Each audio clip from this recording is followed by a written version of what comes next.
네, 오늘 말씀은 산상설교 결론부의 네 가지 대조 중에서 두 번째 대조, 좋은 가지와 나쁜 가지, 다시 말하면 좋은 나무와 나쁜 나무에 대한 비유의 말씀입니다. 15절 말씀 보니까 거짓 선지자를 삼가라, 양의 옷을 입고 너희에게 나오나 속에는 노략질하는 일이라, 이런 말씀이 있거든요. 그래서 이 말씀이 또 성경 다른 복음서에는 어디에 있는가 찾아보니까 그렇게 정확하게 언급이 되고 있는 본문은 없습니다. 그 병행 구절이라고 그러죠. 그런 것은 없는데, 그래도 우리가 추측할 수 있는 병행 구절은 마태복음 24장에 가게 되면은 이제 마지막 종말이 가까웠을 때에 거짓 선지자가 출현한다라고 하는 말씀이 있습니다. 그래서 오늘 이 말씀 가운데서 거짓 선지자의 출현과 성격이 무엇인가를 은유하는 말씀이 마태복음 24장 10절에서 13절 말씀 잠깐 제가 읽겠습니다. 그때에 많은 사람이 실족하게 되어 서로 잡아주고 서로 미워하겠으며 거짓 선지자가 많이 일어나 많은 사람을 미혹하겠으며 불법이 성함으로 많은 사람의 사랑이 식어지리라. 그러나 끝까지 견디는 자는 구원을 얻으리라. 이렇게 말씀을 하면서 거짓 선지자의 출현과 성격을 이야기하면서 오늘 이렇게 마태복음에서 미리 거짓 선지자에 대한 말씀을 한 것 같습니다. 어쨌든 예수님 당시도 그렇고 지금도 거짓 선지자들이 즐비합니다. 당시의 거짓 선지자들은 바리새파 또는 열심당원 들어보셨죠? 그 다음에 성경에는 나와 있지 않지만 역사적으로 에세네파, 이렇게 자신들의 터전을 떠나서 굴에서 생활하던 그런 사람들이 또 있었고요. 또 영지주의라는 이단도 있었고, 또 율법 폐기론자들, 또 열광주의자들, 이렇게 수많은 종파의 사람들이 다 각기 기독교 집단의 모습을 가지고 있었지만 거짓 선지자의 모양을 가지고 있었던 것입니다. 이들 거짓 선지자가 거짓 선지자인 이유는 여러 가지가 있는데 두 가지를 정리하면, 여러분 성경 한 군데 찾아보겠습니다. 신명기서 한번 보겠습니다. 구약성경 한번 직접 찾겠습니다. 구약성경 신명기서 앞쪽에 있죠. 구약성경 신명기 13장입니다. 제가 가진 구약성경 283페이지에 있습니다. 신명기서 13장 1절에서 3절 말씀 보면 이 거짓 선지자에 대해서 너무 잘 말씀을 하고 있습니다. 283쪽 신명기서 13장 1절에서 3절 봅니다. 너희 중에 선지자나 꿈꾸는 자가 일어나서 이적과 기사를 내게 보이고 그가 내게 말한 그 이적과 기사가 이루어지고 너희가 알지 못하던 다른 신들을 우리가 따라 섬기자고 말할지라도 너는 그 선지자나 꿈꾸는 자의 말을 청종하지 말라. 이는 너희 하나님 여호와께서 너희가 마음을 다하고 뜻을 다하여 너희의 하나님 여호와를 사랑하는 여부를 알려하려 하사 너희를 시험하심이니라. 이렇게 말씀을 하고 있어요. 한 군데 저 찾아보면 신명기서 18장입니다. 신명기서 뒤쪽으로 좀 가시면 되죠. 18장 21절 22절 구약성경 291쪽입니다. 신명기 18장 21절 내가 마음속으로 이르기를 그 말이 여호와께서 이르신 말씀인지 우리가 어떻게 알리오 하리라. 만일 선지자가 있어 여호와의 이름으로 말한 일에 증언도 없고 성취함도 없으면 이는 여호와께서 말씀하신 것이 아니요 그 선지자가 제 마음대로 한 말이니 너는 그를 두려워하지 말지니라 라고 말씀하고 있어요. 그러니까 왜 거짓 선지자가 거짓 선지자인가? 그들은 거짓을 말하면서 사람들을 현혹시킬 뿐만 아니라 마침내 그들을 믿음에서, 하나님에 대한 믿음에서 떨어지게 하는 자들이라 그들을 거짓 선지자라고 이야기를 하는 것입니다. 이 거짓 선지자들에게 꾀임을 당하게 되고 유혹을 당하게 되면 그 결과가 어떡하냐? 굉장히 잔인합니다. 잔혹합니다. 에스겔서 22장 27절에 보면 그 가운데 그 고관들은 음식물을 삼키는 이리 같아서 불의한 이익을 얻으려고 피를 흘려 영혼을 멸하거늘, 이렇게 돼 있고요. 스바냐서 3장 3절에는 그 가운데 방백들은 부르짖는 사자요 그의 재판장들은 이튿날까지 남겨두는 것이 없는 저녁 일이요, 이렇게 돼 있어요. 거짓 선지자들의 유혹에 빠지게 되면 마치 그것은 너무 굶주려서 먹을 것을 전혀 남겨두지도 않고 막 온갖 것을 다 뼈까지 다 씹어 삼키는, 그렇게 사냥감을 먹어치우는 이리와 같이 끔찍한 꼴을 당한다라고 말씀을 하고 있습니다. 거짓 선지자들은 이렇게 위험한 것입니다. 그렇다면 우리가 과연 이 생명으로 인도하는 그 길과 또 악한 길로 인도하는 이 거짓 선지자와 같은 자들을 어떻게 할 수 있는가, 그 구별을 위하여서 오늘 농경 사이에서 너무나 잘 이해가 되는 열매의 비유를 말씀을 하고 있는 거예요. 16절 말씀이죠. 그들의 열매로 그들을 알지니 가시나무에서 포도를 또는 엉겅퀴에서 무화과를 따겠느냐. 이 말씀을 당시의 유대인들은 너무나도 잘 알았죠. 농경시대에서 저들에게 있어서 가장 값진 곡물은 밀과 보리였고, 또 가장 값진 그 과일은 이제 포도와 무화과였습니다. 근데 이것을 추수할 때 되면 꼭 골칫거리가 있거든요. 그 뭡니까? 잡초긴 잡초인데 가시나무와 엉겅퀴였어요. 가시나무는 말 그대로 가시가 있는 것들이고, 또 엉겅퀴도 가시나물이에요. 그래서 가시가 있어서 그것이 추수할 때에 굉장히 큰 장애가 되었던 것입니다.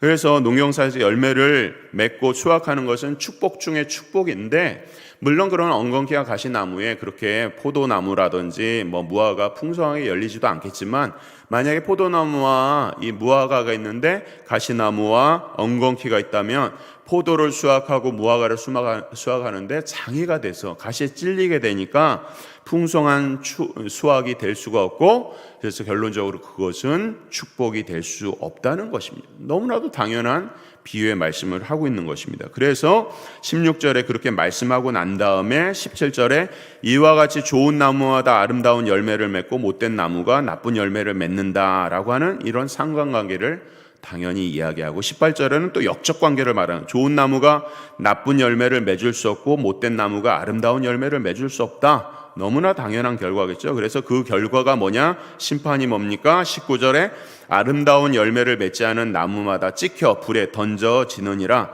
그러므로 20절 말씀, 그들의 열매로 그들을 알리라 라고 말씀을 하고 있는 것입니다. 오늘 본문의 말씀이요. 그러니까 본문의 말씀은 그렇게 어려운 말씀이 아닙니다. 거짓 선지자는 열매로 알 수 있으니까 조심하고 경계하고 믿음으로 승리할 것을 경고하는 말씀이에요. 그다음에 이것을 오늘 우리에게 적용을 하면 그것은 무거운 말씀인데요. 구약에 등장했던 수많은 거짓 선지자들, 현대에 말씀하고 있는 이 거짓 선지자들은 누굴까요? 아까 말씀드린 것처럼 현대에도 수많은 이단들, 사이비들 당연히 할 수 있습니다. 그러나 그 가운데서도 저는 교회 안에 똑같은 목회자로 또 설교자로 사역을 하지만 거짓 선지자와 같은 자들이 있다는 것을 생각을 하게 됩니다. 지난 주일에는 예배의 위기가 하나님 중심에서 떠나서 예배의 위기를 겪었다는 것을 강조해서 말씀드렸다면, 또 다른 교회의 위기는, 또 예배의 위기는 뭡니까? 그것은 말씀의 권위 문제와 설교의 권위 문제예요. 설교가 무엇인가? 여러분들은 지금 설교를 듣고 있는데 설교가 무엇이라고 생각하십니까? 물론 여러 가지로 정의를 할 수 있어요. 그러나 가장 명확한 정의는 뭡니까? 설교는 하나님의 말씀인 것입니다. 이것을 믿으셔야 돼요. 설교는 하나님의 말씀입니다. 단연코 그렇습니다. 그래서 어떤 사람들은 설교를 들으면서 인간의 소리로 듣습니다. 어떤 사람은 설교를 들으면서 성경의 권위나 성령의 역사를 믿지 않습니다. 그러면서 그 증거가 뭐니까? 설교를 하나님의 말씀으로 듣지 못하는 명확한 증거가 너무 쉽게 예배 후에 돌아가는 그 발걸음 가운데서 그 설교가 이렇다 저렇다 너무 쉽게 평가를 하는 거예요. 그것이 설교를 하나님의 말씀으로 듣지 못하는 증거인 것이에요. 설교는 성령의 역사를 통해서 부족한 설교자를 통해서 하나님의 말씀을 전하는 것입니다. 그러면 이런 얘기를 하면 어떤 사람은 또 그럴 거예요. 제가 신앙생활을 하다 보니까 설교하는 목사님의 인격을 보니까 그 인격에 그런 인격의 소유자가 강단에 서서 말씀을 전하는 걸 보면서 어떻게 그 말씀을 하나님의 말씀으로 받을 수 있느냐 이렇게 반문을 하는 거예요. 너무나도 올바른 지적입니다. 어떻게 생각하면 설교자의 인격과 삶이 따르지 않는데 그것을 하나님의 말씀으로 받아야 된다는 것은 너무나도 고통인 것이고, 그리고 혹시 그런 잘못된 인격의 소유자가 잘못된 메시지를 전할 때 그것을 어떻게 우리가 다 하나님의 말씀으로 받겠느냐라고 하는 것은 올바른 지적이에요. 그래서 설교를 하나님의 말씀으로 듣기 위해서 가장 중요한 전제가 있어요. 그것은 무엇입니까? 바로 성경 안에서, 바른 진리 안에서 전해지는 것이라면 그것은 반드시 하나님의 말씀이라는 것을 믿으셔야 돼요. 그래서 설교가 하나님의 말씀인 것에 대해서 종교개혁자 루터는 이런 말을 했습니다. 설교가 성경을, 다시 말하면 말씀을, 진리를 말하고 있는 한 그것은 하나님의 말씀이다. 칼빈도 말했습니다.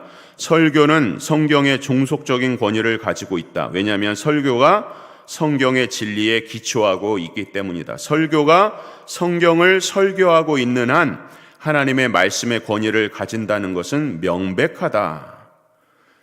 그렇기 때문에 설교자는 어떠한 희생을 따르더라도 이 설교가 진리 안에 거하기 위해서 힘써야 되는 것이고, 성도들은 이것이 성경의 말씀을 선포하고 있는 것이라고 한다면 그 설교자의 인격과 삶이 아무리 부족하고 못나도 그 설교자를 통해서 하나님의 말씀을 하고 있다는 것을 받아들이는 것이 성도의 의무이자 책임으로 주어진다는 것을 놓치지 말아야 하는 것이에요. 그래서 예배 시간에 전해지는 이 설교가 하나님의 말씀이라면 그 설교 시간에 우리는 딴 생각을 해서는 안 되는 것입니다. 이 설교 시간을 다른 것으로 대충 떼어서는 주보를 보고 뒤적거리고 홍보물을 보고 광고를 보고 이런 시간을 해서는 안 돼요.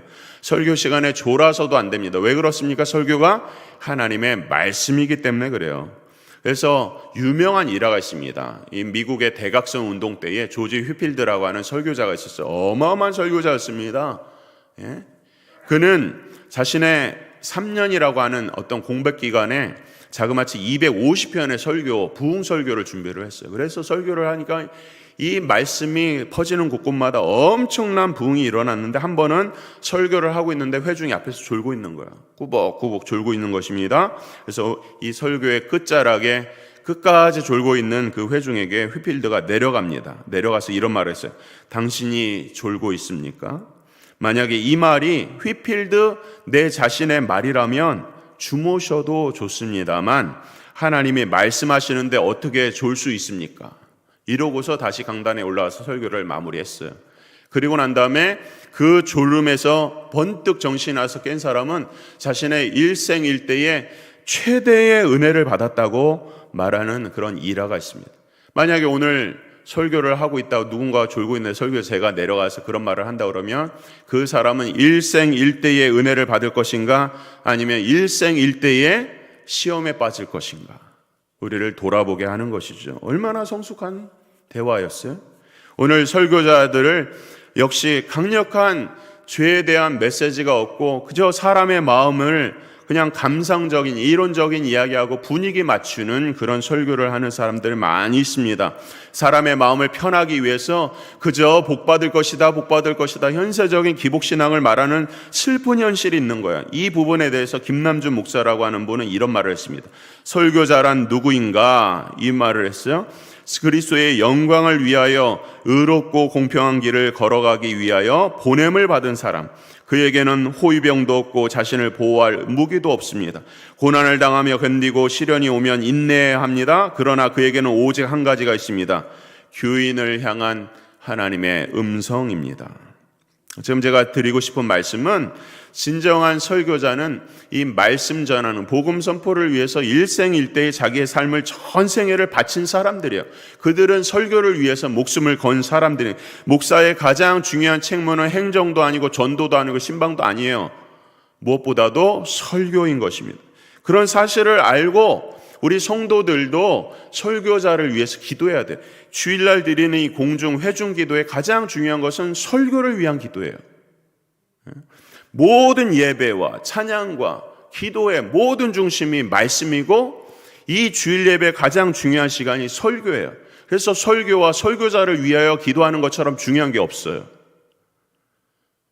그것을 알아야 되는 거예요. 그래서 설교가 하나님의 말씀이라고 한다면 그 말씀을 들을 때에 성도들이 아멘, 아멘. 하나님의 말씀이니까.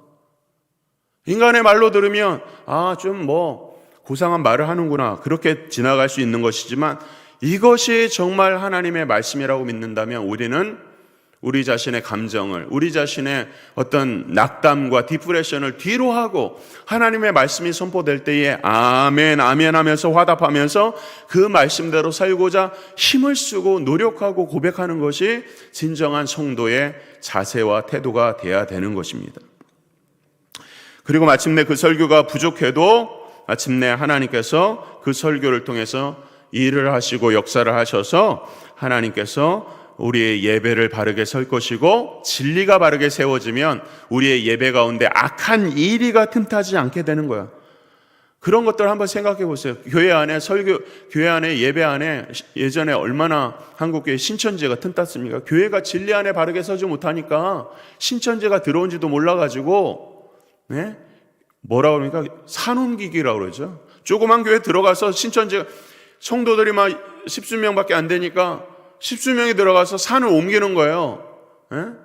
신천지 교회가 돼버려요. 그리고서 대한예수교 장로회 합동교단에 딱 마크까지 붙여놓습니다. 그런 일들이 왜 일어났습니까? 교회가 교회되지 못하여서, 설교가 설교되지 못하여서, 진리가 진리되지 못하여서 그런 일들이 발생한 것이죠. 그래서 한국교회는 그런 면에서 전 세계 유례없는 이렇게 극악한 이단의 발생을 두고서 회개를 해야 되는 거예요. 정말 바른 강단이 세워지지 못한 부분에 대해서. 더 나아가서 오늘 예수님의 말씀 가운데서 거짓 선지자의 비유를 통해서 우리 성도들에게 하시는 더 심각한 말씀이 있습니다.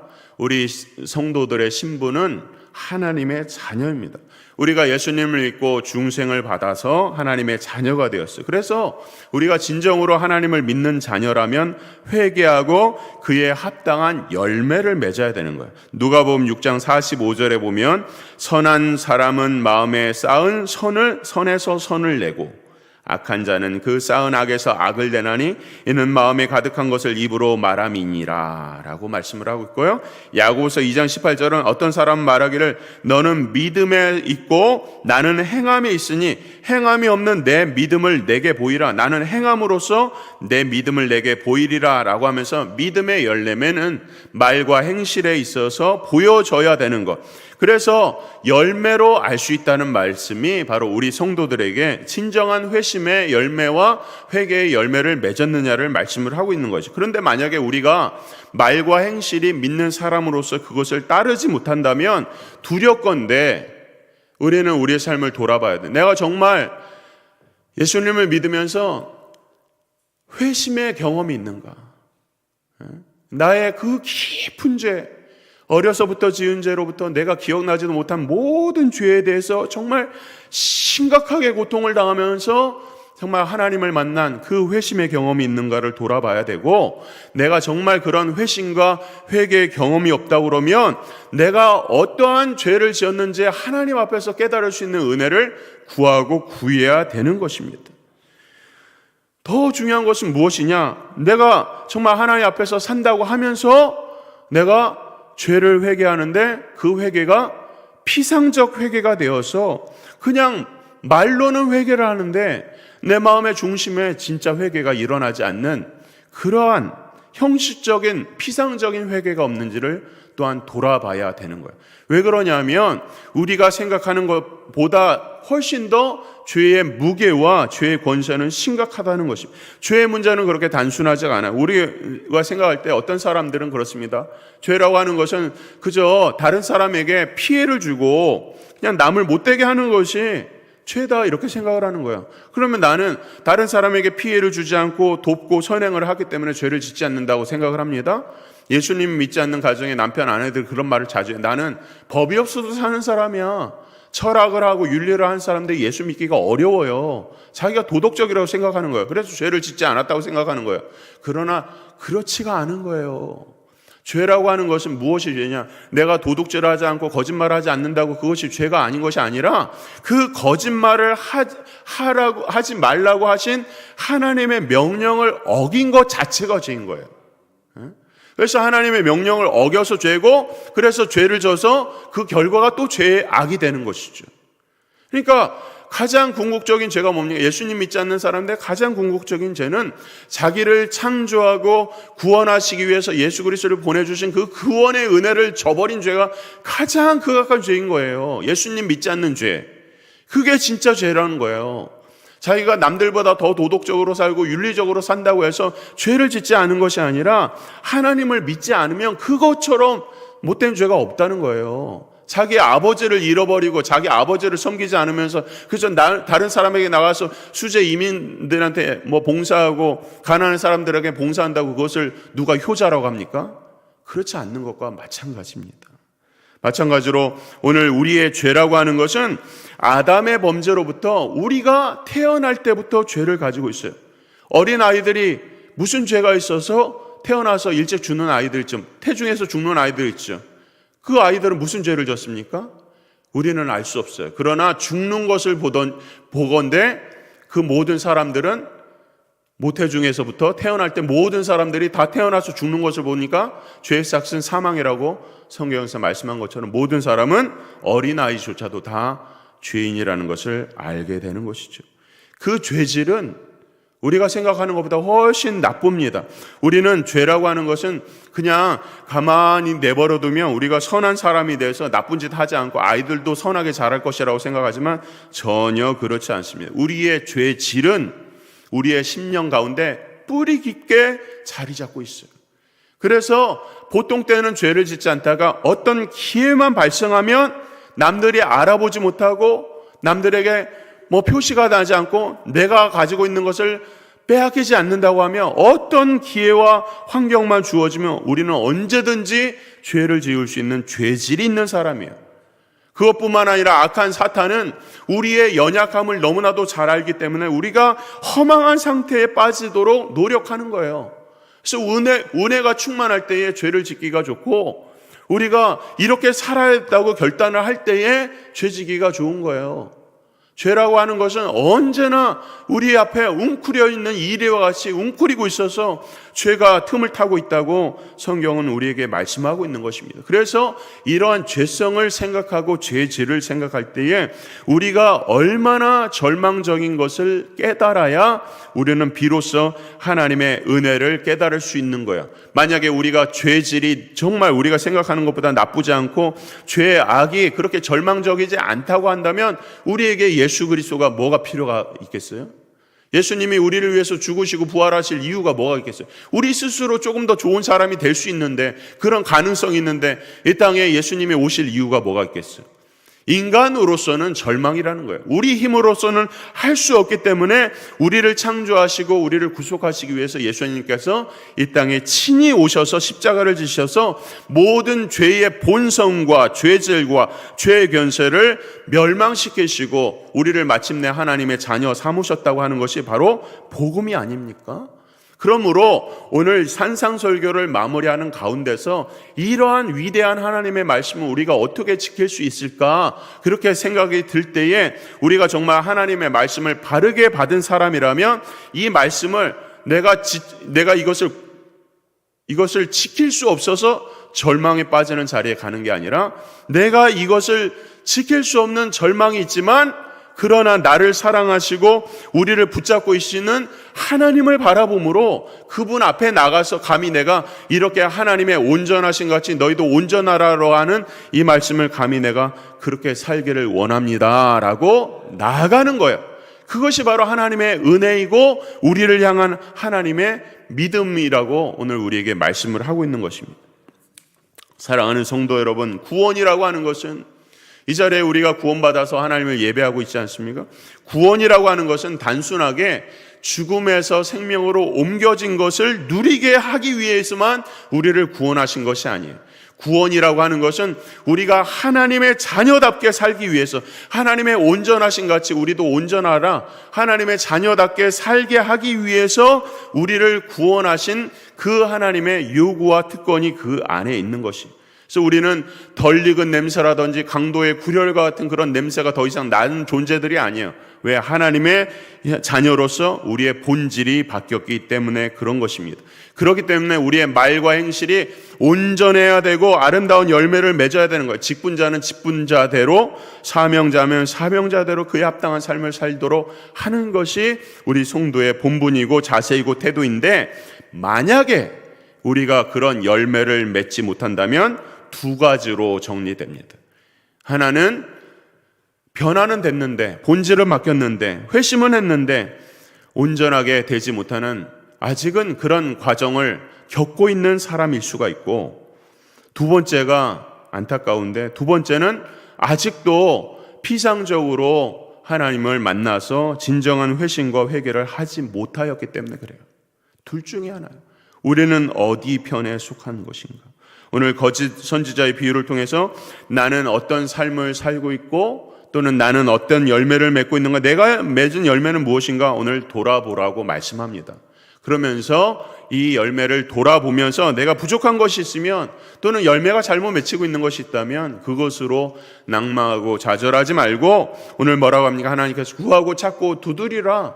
그러면 하나님께서 자비와 긍휼로 우리를 대하시고 우리를 반드시 도와주셔서 하나님의 은혜의 자리에 우리를 인도하실 것이라고 약속하고 있는 거예요. 그러니까 절망하지 말고, 오늘 내가 진정한 회심이 없다면, 회심의 경험이 없다면, 그런 눈물의 경험이 없다면 오늘 이 말씀을 듣고 하나님께 매달려야 합니다. 정말 나에게 그런 구원의 감격이 있길 원합니다. 예수님 만난 감격이 있길 원합니다. 내가 얼마나 절망적인 죄인지를 깨닫길 원합니다 라고 기도 많이 하셔야 돼요. 그래서 하나님이 위해서 우리를 구원하신 그 자녀의 본분을 위해서 살아가다가 마침내 열매를 맺는 것이고, 더 나아가서 우리가 이미 믿는 신자로서 열매를 맺고 있는 성도라면 이제 나뿐만 아니라 더 나아가서 내가 속한 이 공동체 교회 가운데서 사명을 지키고 진리에 깨어서 우리 모두가 함께 세워져서 모두가 다 아름다운 열매를 맺기 위해서 함께 세워지는 공동체가 되기 위해서 서로를 돌아보고 아름다운 열매를 맺자고 격려하는 그런 자리에 나가야 될 것입니다. 그러다 보면 언젠가는 우리는 지금은 부족하고 열매가 덜 익고 설이 익었어도 언젠가는 좋은 나무에 향기가 나고 아름답고 멋진 열매를 맺게 될 것입니다. 언제요?